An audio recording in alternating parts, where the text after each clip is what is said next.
that because it just, oh, there we go. And I'm just busily wittering on while it's recording. Anyway, Helen, welcome. Ooh, thank you. Right, I'm going to confess, we were just chatting before we went live here, because your topic is such a really relevant thing at the moment that's kind of getting thrashed around in all different shapes and forms. And like, yes, we need to hear this. We need to hear your work. So looking forward to this chat. You're all about, as we said in the title, we're all about, increasing authority and expertise and being seen to own your space, which I was just thinking about this as a title. It kind of can feel a bit intimidating, all of that stuff, like, whoa, but you're here to tell us it's not intimidating and actually we've all got the gift. Absolutely, 100%. Brilliant. So that's what we're going to explore. So just before we get stuck in, maybe tell us a little bit about you and how you've got into this space, and then we will get into like more of the detail of what you do now. Sure. So my career started early and I was quite lucky in that I wanted to be an actress, but I took a year out and I got a job at Virgin Atlantic, and it was probably the best place that I could have started my career because Richard Branson was very, very hot on learning and development and coaching, and he had a whole coaching department. So I was 18 when I joined Virgin Atlantic, and I fell into learning and development at 19. And that was it, really. I realized I could stand up in front of people, which made me feel safe because I was incredibly shy. So I felt safe when I could stand up in front of people. And I started to build this career within leadership development. And along the way, I just started honing into communication. So generally, how we can communicate more effectively with confidence to achieve the results we want, to achieve harmony, less conflict in the workplace, to get our ideas heard, to get collaborative outcomes and all that sort of stuff. So more and more people started coming to me for those sorts of things. And they also started coming to me because I worked within financial services predominantly, and there was a lot of actuarial people who were very technical in their ability, but not necessarily had strengths in communicating. So I started to pick up tools. Storytelling was one, and I realized, wow, anybody can use this. No matter who you are, no matter what skill set you've got, no matter how unconfident you are, you can actually tell a story and hold a room. So it was a really big thing. Then I had a child, left work for a year, completely lost the plot because my daughter wasn't well and she didn't sleep. So when I came back to work, I was a very different person. I was sitting in these boardrooms with these predominantly middle-aged men and felt like an imposter. This isn't for me anymore. I can't stand up and hold a room anymore. I can't do this. It actually made me sick. I was having panic attacks. So I ran away from it, literally ran out of the building and left. And said I'd never do that again. Can't do it. Not possible. Became a very, very small, quiet version of myself for about 4 years. With very, very crippling anxiety. It just would take over my everyday and couldn't go out really, didn't want to see friends, didn't want to do anything. Obviously, that just could not last. It just wasn't the way to live my life. There was a few breakdowns and breakthroughs. I won't go into those. But the breakthroughs were really, wow, God, I had some therapy and, things like that, and realized, hang on a minute, this hasn't gone anywhere. I've still got this inside me. I'm still capable of doing these things. And so I set myself on a path to regain that. One of those things was setting a goal of doing a TEDx, which I couldn't, I was like, wow, that's the biggest test I can give myself. And I managed to do that. And that was to 1,500 people at the Brighton Dome. And when I did that, I was like, well, I hadn't lost it. I could still do it. And I realized that there must be loads of other people feeling like this, whether that something's happened to them or not, within the workplace or not. Lots of people must experience this. And you feel like you've lost something and you can't do something anymore. Like that's gone, but it's not true. It's always inside you. And even if you think you can't stand up, share your ideas, not just through public speaking, the art of speaking is any type of verbal communication, whether you're giving a briefing, you're holding a meeting, you're giving a presentation, a town hall, whatever it might be. that you can do that and you can get the results that you want. And so now I do that. So I work within organizations and I help leaders within development programs, and I help them to communicate and influence people, use things like storytelling to have a bigger impact, especially in a more virtual world, because it's even more important to be seen and to be visible when most of our work now is online and people are hybrid working. And then I'm also a speaker coach. So I have been a TEDx curator for a TEDx event now, which was an incredible experience. And I coach people to write and deliver keynote talks, signature talks, and TED Talks. And so I'm really passionate about helping anyone to really dig in to their gold, because everybody's got gold inside them. Everybody has expertise. I don't necessarily work with people who don't have expertise, but the people that I work with, they do have expertise. They just don't know how to share that in a way that isn't all me. And look at me, because I know that a lot of people don't like doing that. That is a really interesting point with the ickiness of the message, isn't it? So the message is, get your message out there, you are the authority, but then inside it's exactly what you've just said. It's like, oh no, that's so boastful, oh, that person that keeps going on about themselves. So how do you go about what's the first step to even stepping into that authority space if you're feeling that ick? Yeah. So, I mean, there are a number of things you can do. And obviously that's a mindset, right? That's an absolute mindset. And for me, it literally was a switch. And of course, I still have limiting beliefs. Of course, the imposter still takes over, but I'm much more aware of it now. And so the first thing I really recommend, if you're thinking about your authority and how to establish yourself as authority in your work, if you have a business, if you're a leader within an organization or an employee within an organization, is looking at the beliefs you have about yourself and the values that you hold true. Because I think what happens a lot, particularly for women, I work a lot with women, is that we tend to lose sight of ourselves and what we really stand for. And when we do that, we lose our confidence. So getting really clear on, first of all, what do I stand for? What are my real guiding values? What are the things that if they're crossed, I really feel it? Or if they're honored, I really feel that in a positive way. So for example, one of mine is courage.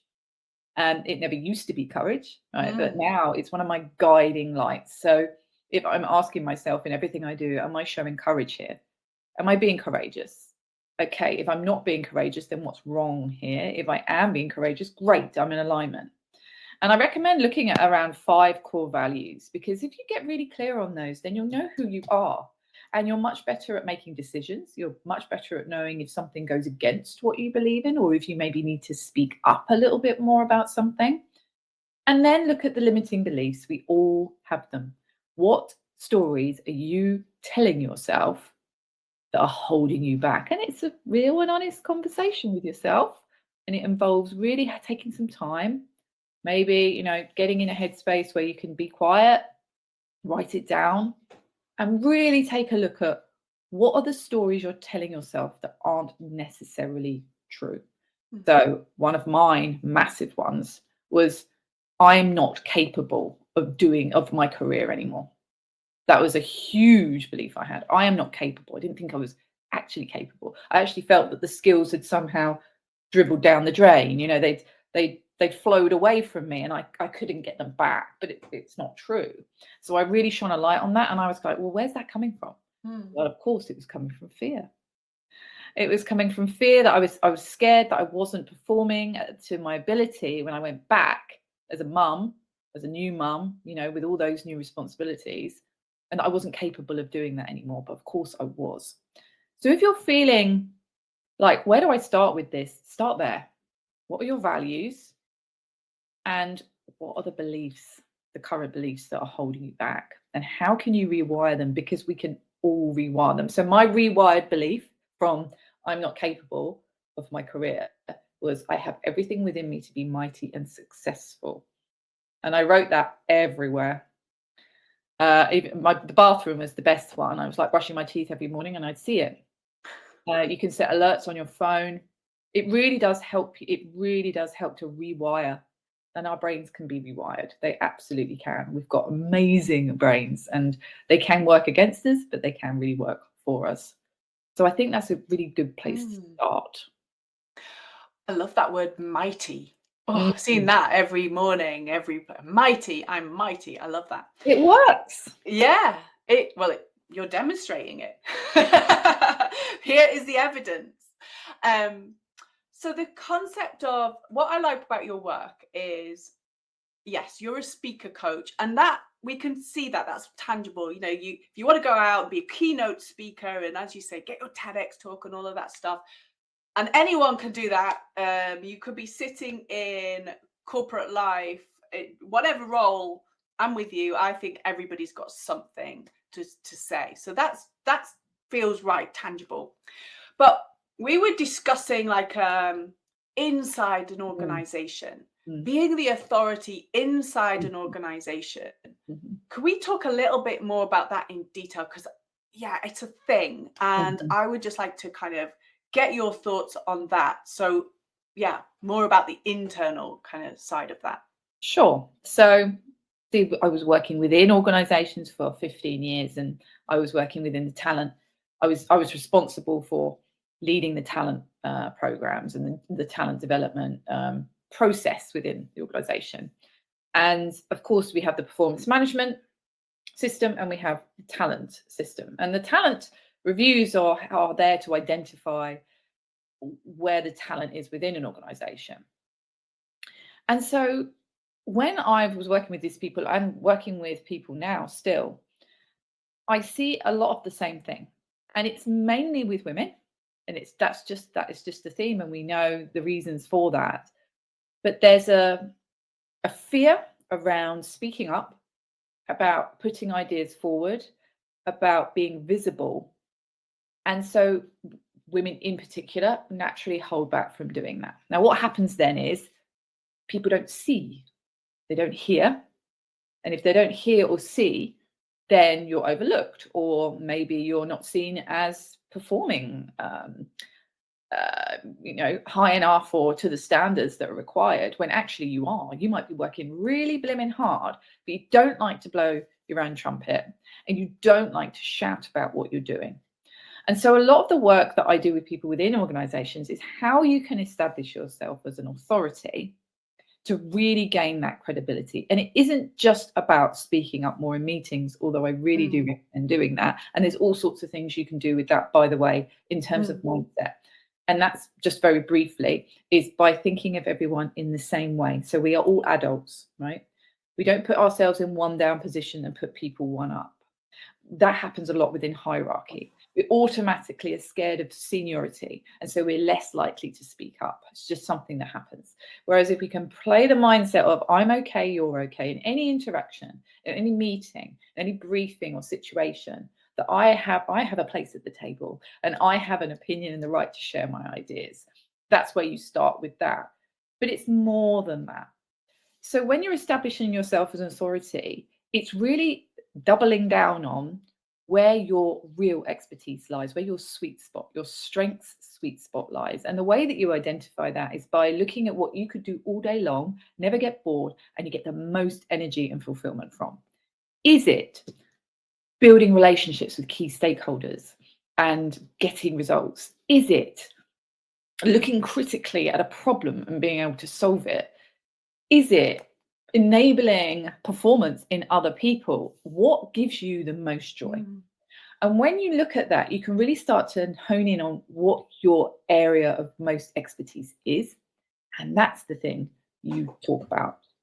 And when I say talk about, I mean internally. There are so many opportunities for you to write articles for internal intranets, sites on your, what I'm calling your, this is how you establish yourself as a thought leader, on your opinions for things. What do you have as a view or opinion on where this part of your expertise is going? What's the industry doing? What are you seeing happening in the future? What do we need to think about? So you can do that internally through just sharing these things, seeking out opportunities to share, which is a big thing, right? Because there's lots of opportunities internally to get your voice heard. There's loads, right? It's just about putting yourself forward for them. And then externally, it's actually having a presence for this type of thing on LinkedIn. So you can write articles, you can create posts, you can go on podcasts. And then what's happening is, and then you're bringing that in. So you're saying, I was on this podcast and doing a TEDx talk externally on your area of thought leadership is then a huge boost in credibility. So you see sort of it's within, without, within. Yeah. But start inside and think about what is it that I'm really passionate about, that I really care about, and I have a strong opinion on, that I have expertise in, that I can share with confidence. Because that's what I really want to touch on here. When we're thinking about where our confidence lies, it's the thing where we think we're not going to get caught out. So a lot of people I help, I coach, they're worried about being caught out. They're worried about getting a question that will floor them and then they look like an idiot, right? Picking the subjects that you know most about. So mine is this subject, right? This is my subject. I do talk on other subjects, but this is where I can talk a lot, right? And people can throw any type of question at me and I feel confident no matter what audience I'm going into. And it's really the same there. Then what happens is you start to get seen, you start to get known, and you get more visible, people see you, then they start looking into what else you're doing. And that's how you establish yourself as an authority internally with an organization. So let's take that example. Really loving this. I'm not, but I'm going to give an example.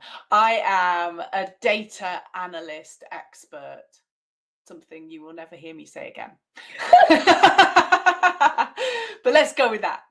And I just know my stuff. Like I can do amazing things with data. So my mind is data. I think that people who write stuff and talk about stuff and present are different species. Like they're not me. I can't see me in that.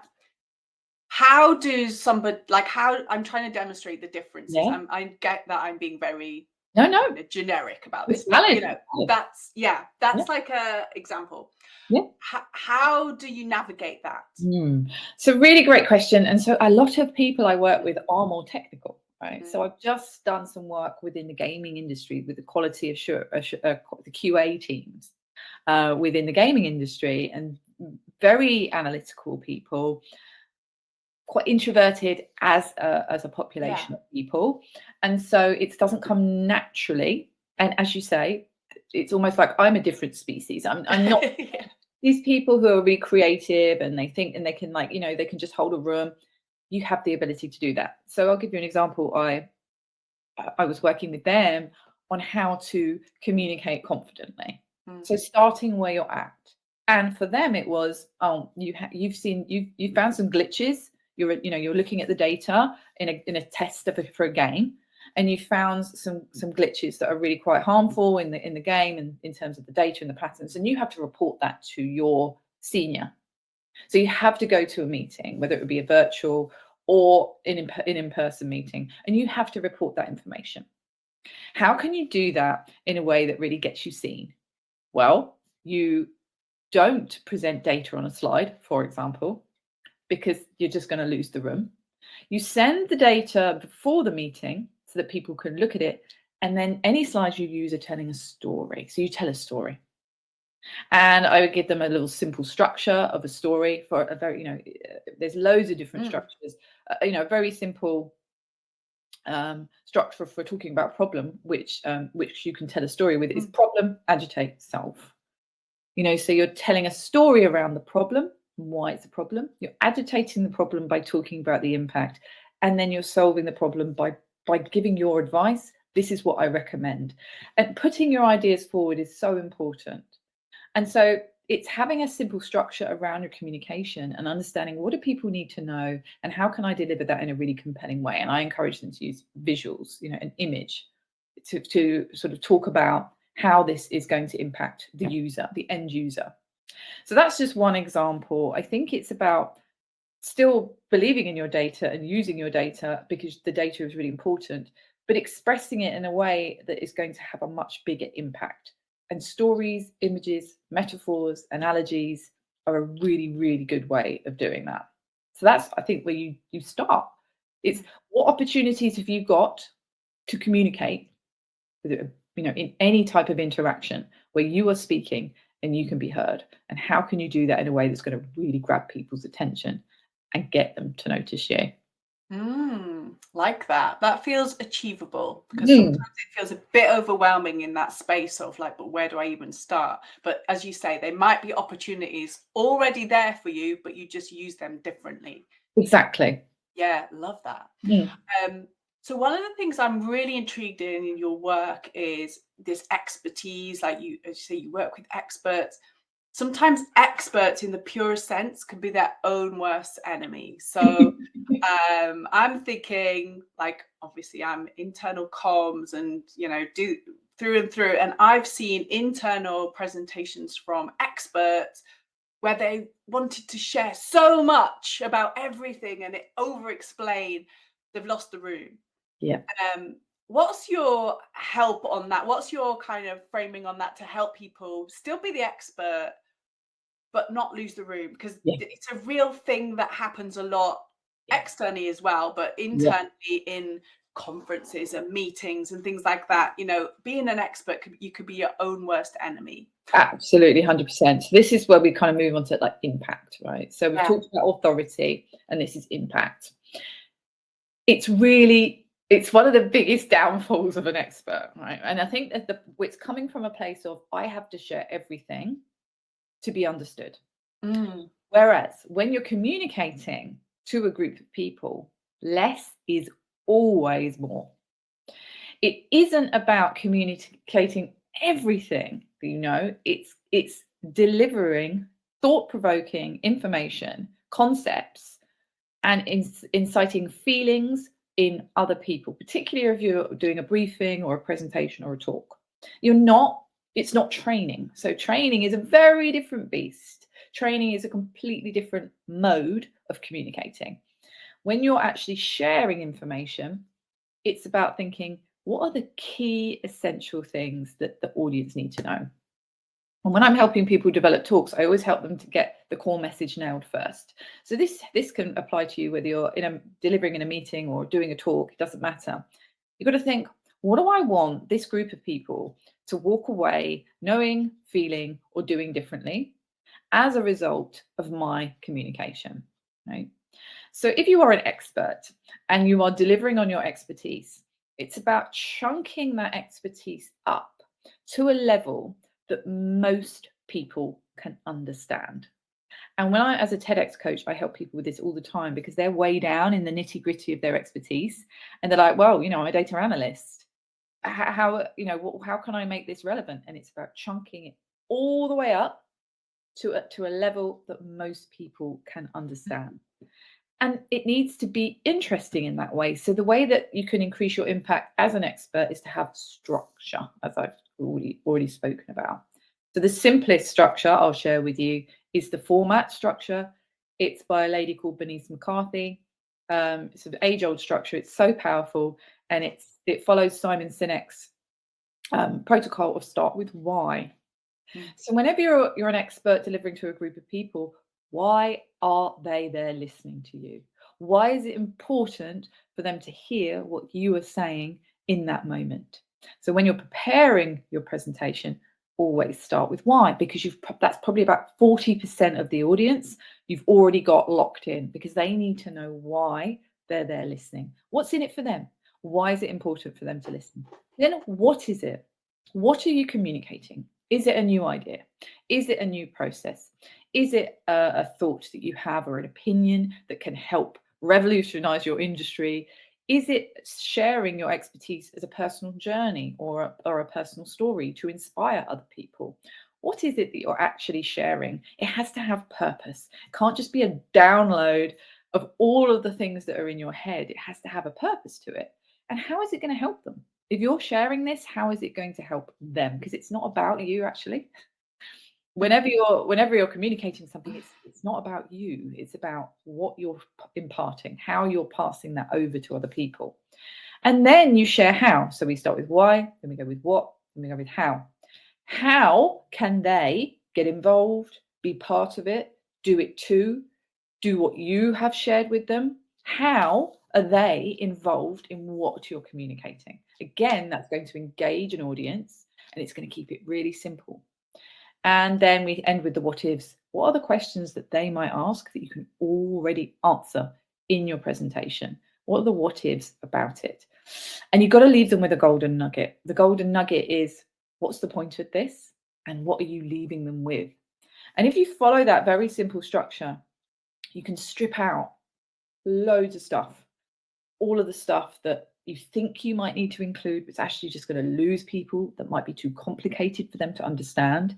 You can always follow up with more information. You can always send more information. You can send more information before you started your presentation.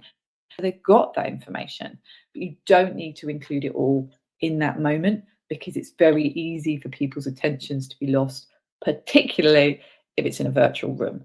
The lure of the phone is way higher in a virtual room than it is in a real life room, of course.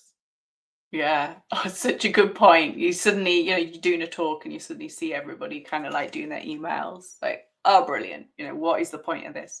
We've all got to take responsibility for our space. Love that. Love the so what.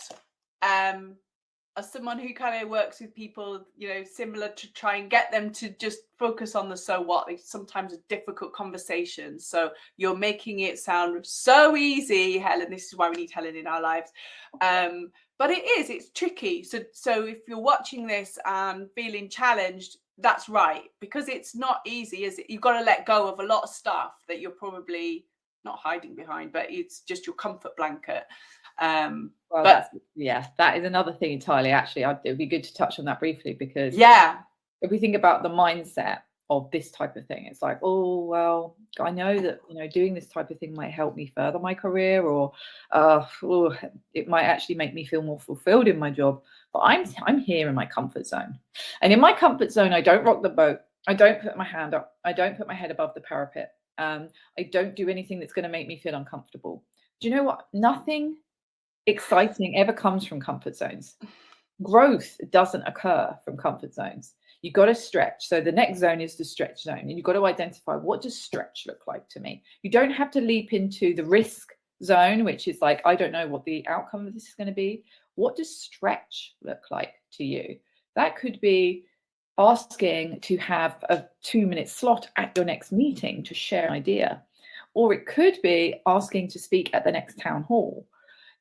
Whatever that looks like for you, what does stretch look like? Identify what that looks like, and then you can expand your comfort zone. And once you've done that, then you can expand it some more and some more and some more. So it's little steps. That's it, definitely. But you're right, let go of that blanket. There's a whole exciting world out there. Let go of the blanket. So your final piece that you work through, which again is, it kind of like helps people actually step into that stretch zone that we just talked about, that reach part.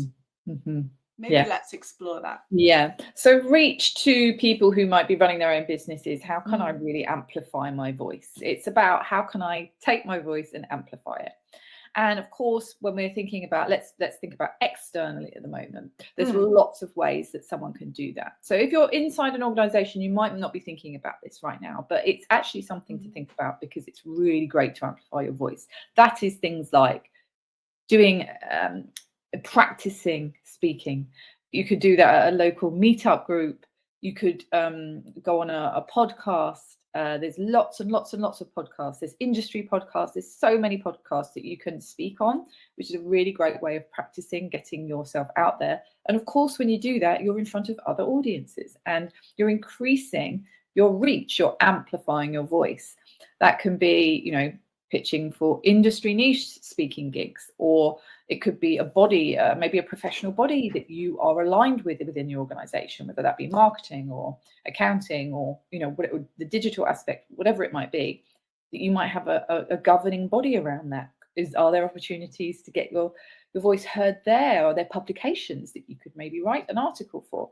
This is all about increasing your reach. And then of course there's TEDx, which is the biggest one, because there's 37 million subscribers on the YouTube channel, and instantly getting your talk on there is instant reach from doing a 15-minute talk. So reach is about, how can I amplify my voice? But internally, What does that look like? Well, I think I've mentioned that before. There's many opportunities for you to amplify your voice and increase your reach internally. What are the opportunities for you to put yourself on the map? What meetings, what other people's meetings in different departments? Maybe you could step in for your boss if your boss isn't able to attend a meeting, and you can get your voice heard there, increasing your reach. Are there any exco meetings? I know this, the exco meetings that you might be able to put your ideas forward at. I know within organizations there's change champions, and there's champions which are they have special roles to accelerate change. Could you be part of that to increase your reach, to get more people aware of what you're doing? Articles on the intranet, general articles for publications within the company. There's so many opportunities. It's just about thinking, I'm in my little bubble here. My immediate team know who I am. But what about all those key stakeholders that I really want to build relationships with? How can I get myself known with those that doesn't just involve going, me, this is what I'm doing, this is what I'm doing, this is what I'm doing, which of course is valid. But if we constantly feel like we're, rather than leaning in, we're badgering people, this is another way to do it that really, really puts a stamp on your credibility. Oh, I love that. Love that. Love that. And I think it's a real challenge that could really unlock a lot of potential, because I think traditionally we've kind of thought voice internally is for senior managers. That's the kind of, maybe the kind of filter that we think about. But more and more it feels like actually everyone's got something to say in some way, but not just in a kind of, employee forum kind of way, but actually in a way of something interesting to say that people can learn from, and passing that knowledge and the intrigue. And I think that's what you're unlocking in organizations. So yeah, it's a really interesting thing to kind of start exploring the benefits of that. That's probably just, it's like unhidden talent. It's kind of just hidden talent. Sorry, it's hidden talent. That's it. Yeah. And with these talent, you've got to let people know, and in ways that feel good for you. Another thing is, getting to know people personally, because sharing aspects of who you are as a person is also a really great way to build relationships with people. So it's letting people in a little bit to who you are as a person, as a whole person, not just your work self. So if you wanted to start anywhere, you could start there. It's about really building trust with people, finding common ground. These are all influencing techniques that help you really break ground with people, and so they know about you, they can recommend you, they trust you, they can put you forward for opportunities. So yeah, wherever you start where you're at and take one step from there. Love that. Okay, that's like the perfect closure, isn't it? Start where you're at, take one step. And then where can people find you if they have connected with what we're talking about? Obviously, I'll do links, but just for the record, what's the best place to find you? If you are within a corporate environment, best place to find me is on LinkedIn. I'm Helen Packham on LinkedIn. I also am active on Instagram. I'm Helen Packham on Instagram, if anybody prefers that as a social media channel. And I have got a free air assessment that people can take to actually score where they are in these areas and have a look and kind of get a radar map view of where am I currently at and what do I need to do to move the needle on those things. Yeah, I highly recommend it. It's a good little play piece that to kind of get you thinking. Thank you so